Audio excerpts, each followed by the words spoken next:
Hey everyone, Chloe here, and welcome back to this feminine channel. And if you are new here, ladies and lurkers and ear hustlers, welcome. Now, since this video will be one of the most important videos that I will ever make on this channel, and before I take a deeper dive into the topic of performative femininity, there definitely needs to be a bit of house cleaning, as some crunchy wigs and their feelings are definitely going to be triggered because a lot of the thoughts that will be expressed in this video are not going to be minced at all, especially for my ear hustling masculinas and my ear hustling sapphires. I know you're listening. And to the otherwise progress blockers and the agents of chaos who love to tussle and who more than likely will feel some kind of way or their insecurities will be triggered in this video.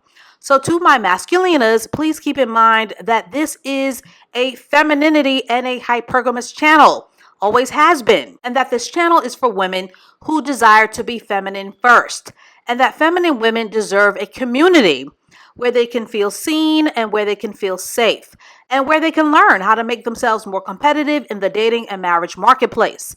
And although I will often use cautionary tales, case studies, and sometimes even gossip as a teaching tool, this isn't a gossip-focused channel. This is not a channel for women who are interested in treating relationships, marriage, and families as a much later on afterthought to their careers.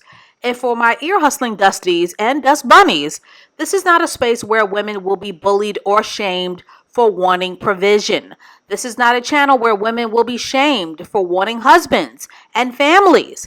And this is not a channel for women who see being married or who see being a stay-at-home wife and or mother as a demotion. This is the channel for women who want to break generational curses.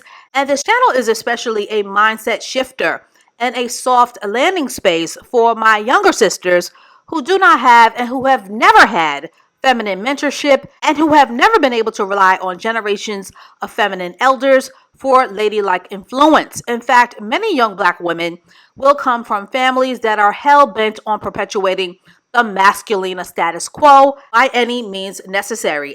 And they will come from families that will jump through a circus ring on fire to ensure the failure of those who try to break away from the mold and for those who try to break away from the sisterhood of failure and their flat-out aggression and their hateration that is often secretly rooted into wanting to see the ones that are coming up behind them to not succeed.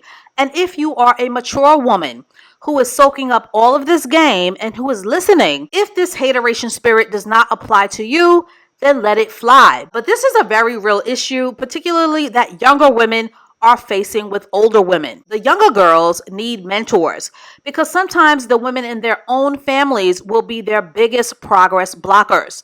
So to my masculina ear hustlers, and I say this respectfully and as a warning, please go find somewhere else to be triggered and offended because there are plenty of misery loves company content creator spaces where you can be accommodated and where you will feel right at home.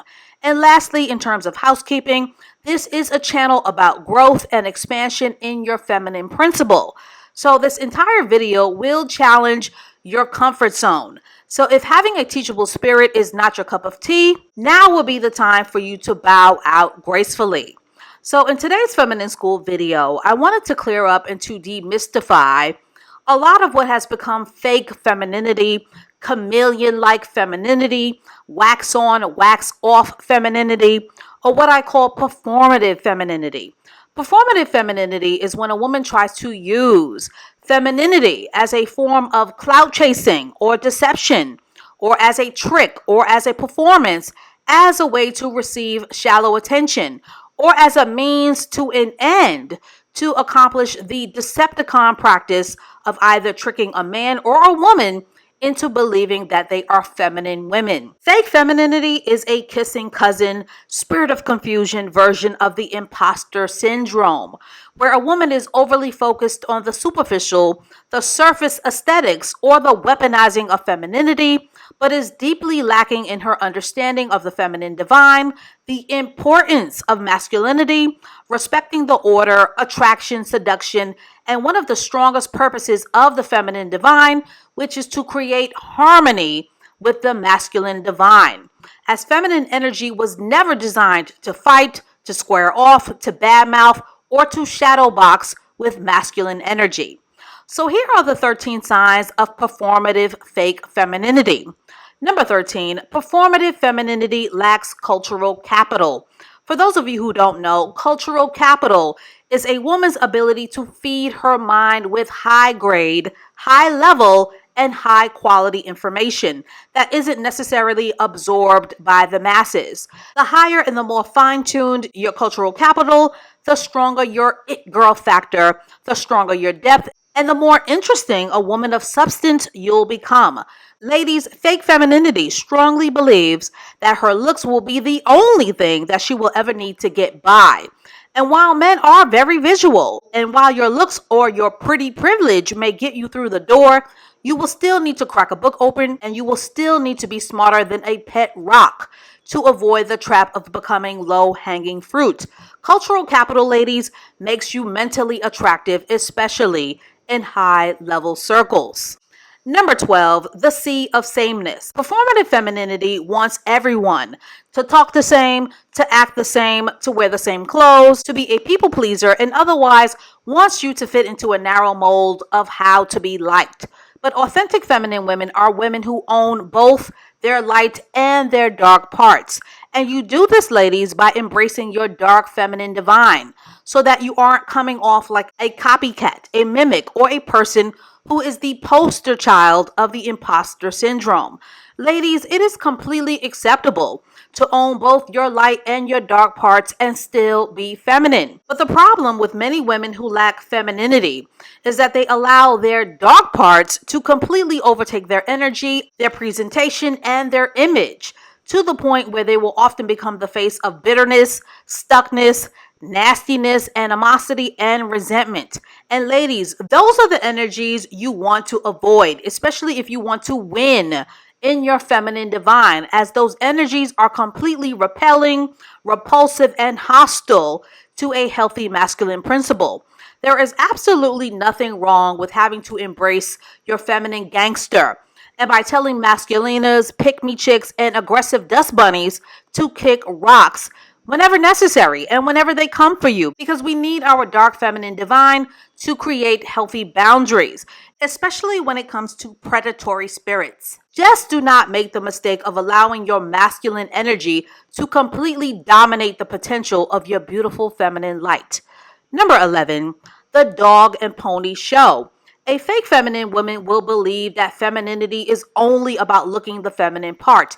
And while the white hot trend of the femininity movement, especially amongst Black women, has encouraged women to dress more feminine and to focus on the superficial aspects of what is visually appealing, there are way too many women who will unfortunately remain stuck on the surface and will at best receive shallow attention from shallow men. But living a feminine life will always require a cultivated deeper dive into the feminine divine. Ladies, there are a lot of performative masculina women who will look the feminine part, but in reality, they haven't changed a thing on the inside, and they are masculina to the bone. Number 10, performative femininity does not respect the male principle, nor does she respect men, fatherhood, or father figures, or the value that they bring. A fake feminine woman generally tends to see all men as useless or as the enemy, and they tend to speak about men through a distorted, very distorted lens and through nasty generalizations and distorted stereotypes. But a true feminine woman will know that oversimplified generalizations of men are not only a waste of time, but will not serve her or her frequency or her feminine energy in the long run. Women who treat men like objects or who treat men as a transactional means to an end, to pay a bill or to create a baby, is a woman who doesn't respect nor does she understand a man's importance. But the masculine divine is a very important supportive part of having a healthy feminine divine. Just ask any single mother who wants the support and the protection of a provider man. Ladies, both the masculine and the feminine divine will always need each other. Number 9, unhealed trauma. A lot of women will try to use performative femininity to either circumvent or to flat out ignore their unhealed trauma. I call it putting lipstick on a pig. So in spite of looking the feminine part, they will often still be very much controlled by their hidden pain, their hidden abandonment pain, their wounds, and their childhood trauma. But femininity cannot be used as a band-aid for unhealed mommy or daddy issues. So ladies, in order to attract or to feel worthy of masculine provision, in order to attract a healthy masculine provider, if you've had some trauma in your life, you've got to sit in that therapist chair, and you can't avoid doing this work. Otherwise, you will continue to remain emotionally blocked.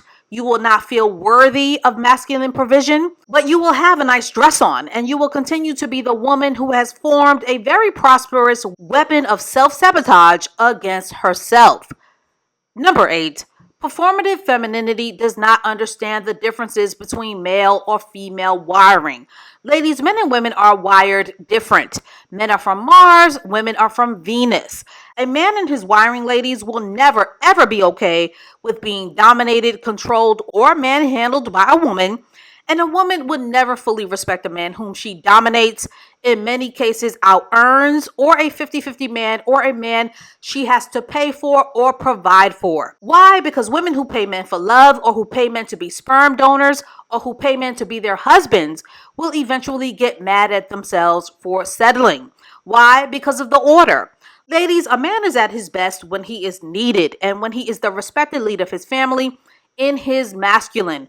And a woman will always be at her best when she is honoring her feminine wiring as a caretaker, a nurturer, a receiver, and where she will have the opportunity to be cherished, adored, and to rest in her feminine leisure through a man's ability to provide and protect. This is how women are wired, as I have said many times on this channel, that when it comes to romance, men and women are not equal. Men and women in romantic relationships are all about creating and establishing harmony. And for those of you who don't know what the order is God, man, woman, and child. And this is the order that makes the circle of life. And whenever a man tries to ignore that order by being a weakling and by relying on his woman for provision, he will be a man who is out of pocket, out of order, lost, not admired, and very disrespected. And when a woman tries to out-masculine a man, she's out of order, and she will experience the unwanted consequences of trying to outman her man. Can any of you imagine Ciara trying to be the lead of her beautiful family? Total chaos would ensue, and the kids would feel that instability. When the order is in place, relationship longevity and harmony has its best chance at long-term survival and long-term happiness. And the performative feminine woman usually does not understand this. Number 7, performative femininity will often use femininity as a weapon. This is very common. There are some women in the feminine community who will use femininity to become obsessed with finding flaws and faults in women, or they tend to use their newfound feminine information to dissect the lives of women who are just minding their business. And there are a lot of women who thirstily weaponize the fact that many women are single, never married, or they are baby mamas. And one thing that I will never do is to outright pick on a woman, to outright weaponize femininity, nor will I use it as a tool to outright shame women for circumstances that are often beyond their control, like hypogamy or aging or being a product of your environment or being institutionalized, which is a very common energy with women, with Black women from impoverished backgrounds, or women who decide to become older mothers like Naomi Campbell or Tamron Hall. We had a very great conversation over at the Hive about the weaponization of aging and being single and being unmarried. And hopefully you ladies are following over at the Hive. But ladies, weaponizing a woman's singleness, her lack of children, is not only super corny, but it isn't feminine to weaponize. In fact, it is flat out cruelty, and cruelty isn't feminine. Number 6, fake feminine women will often lack range, feminine depth, and sophistication. A lot of fake feminine women will usually lack a combination of the following: etiquette, feminine softness, sophistication, having manners, being ladylike, reading the room, and or exposure to the elevated aspects of living. art, food, travel, and being a dynamic conversationalist, which is why I have my feminine school called The New Feminine. Femininity is not only a dog and pony show where a woman can learn how to be a trophy wife, nor is it about being a mindless bird brain. Femininity has always required having depth, and femininity at its best will always be about being a woman of substance, whether you are single or married. Number 5, performative energy that's wannabe energy. Some women seem to think that femininity is only about being snooty, stuffy, classist, smug, showy, snobby, or being a braggart. The one thing, and I want you to listen carefully, ladies, but the one thing that rich and affluent people cherish the most is their privacy. They are not flashy. Only feminine amateurs would constantly need to brag and flex about their good fortune to feel superior to others. Ladies, the femininity game is not about inspiring jealousy in others. The femininity game is about feeling good in your feminine leisure, your feminine wellness, and your provided for hypergamous life. Another amateur move, and some feathers may be ruffled to hear this, confusing luxury items with having leisure. Ladies, I've seen the TikTok videos of Black women surrounding themselves in the drip of expensive labels, but please keep in mind that participating into the purchasing of luxury is not the same as relaxing in leisure. While there is absolutely nothing wrong with buying expensive things for yourself, expensive, luxurious things come with a bill, and usually Black women are the ones that are footing that bill all alone. Or some of these IG influencers of all races are doing some strange things for some change in Dubai. But feminine leisure is the ability to spend your free time however you want without having to worry about debt, and is all about doing the things that will make you happy. That is honestly the strongest benefit of a hypergamous relationship. Having a man who can foot the bill so that you can practice leisure, feminine softness, feminine hobbies, and feminine rest at a high level. Ladies, this is a high value woman tip. Affluent women and provided for women chase leisure, not luxury. Number 4, have a teachable spirit. Fake feminine women will often lack humility and will often act like they know it all. Ladies, I have 3 college degrees and I am still unpacking. I am still unlearning, reading, listening to podcasts, and learning from the women in my feminine school. Because I know that I will never know it all. Having a teachable spirit will make your feminine blossom in ways that thinking that you know it all never will. Number 3, being confused about what an actual wife is. I must say that the image of a housewife has been completely distorted by reality TV. Have you ever noticed the biggest stars in reality TV are usually responsible for demonstrating the nastiest, the loudest, the brashest, the cattiest, the pettiest, and the most strongest masculine energies, but yet they are ironically called housewives. Some of the biggest cliche stereotypes have been the very damaging and the cliched sapphire tropes of Black women. And ladies, these tropes in real life are to be completely avoided, as these cliched images are the furthest from the healthy energies of the feminine divine, let alone housewife behavior. Trust me, ladies, housewives do not behave like distorted caricatures. Number 2, hypersexuality. Ladies, yes, sex is power. And it is a very complex hustle, but sex is everywhere. It's no longer exclusive, and visually, BBL mania and all, it has become an overdone, oversaturated, one-trick pony-ish that has everything to do with performance while having very little to do with having feminine appeal. And number 1, the imposter syndrome of trying too hard to look flawless and perfect. Femininity should never feel forced, contrived, mechanical, and should never feel like you're trying to be a woman that you aren't. And as the saying goes, you were born an original, so don't die a copy. So that is all that I have to say on fake femininity for now. And now the floor is open for you to have a conversation. Ladies, have you ever met a woman who looks the feminine part, but there was something that just wasn't quite right? And is being able to afford luxury the only sign that you've made it as a feminine woman? And as always, I look forward to reading your amazing comments, reactions, and responses to this video below. And stay tuned for more Feminine School videos to come. And I will catch up with you ladies and lurkers and ear hustlers in the next one.